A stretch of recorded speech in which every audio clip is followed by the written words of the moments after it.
বাংলাদেশে প্রথমবার হতে যাচ্ছে নারী কাবাডি বিশ্বকাপ। 17 নভেম্বর থেকে মিরপুর শহীদ সোহরাওয়ার্দী ইনডোর স্টেডিয়ামে হবে এবারের আসর। মেগা এই টুর্নামেন্টের জন্য দল ঘোষণা করেছে আয়োজকরা। নিজেদের মাঠে ভালো খেলার প্রত্যাশা লাল সবুজের প্রতিনিধিদের। বিস্তারিত মুমসাদ দিন-নুরির রিপোর্টে। 2012 সালে ভারতে প্রথমবারের মতো অনুষ্ঠিত হয় নারী কাবাডি বিশ্বকাপের প্রথম আসর। 13 বছর পর বাংলাদেশে হতে যাচ্ছে এর দ্বিতীয় আসর। টুর্নামেন্টের প্রস্তুতি নিয়ে কাবাডি ফেডারেশনের সংবাদ সম্মেলন।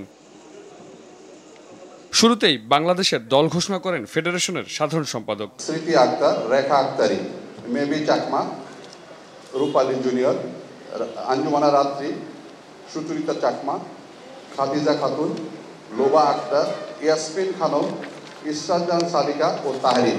প্রথম আসরে কোয়ার্টার ফাইনালে জাপানের কাছে হেরে স্বপ্নভঙ্গ হলেও এবার আর সুযোগ হাতছাড়া করতে চায় না বাংলাদেশ। ঘরের মাঠে খেলা হওয়ায় পাচ্ছে হোম অ্যাডভান্টেজও। টুর্নামেন্টে খেলতে নামার আগে কতটা প্রস্তুত লাল সবুজের প্রতিনিধিরা?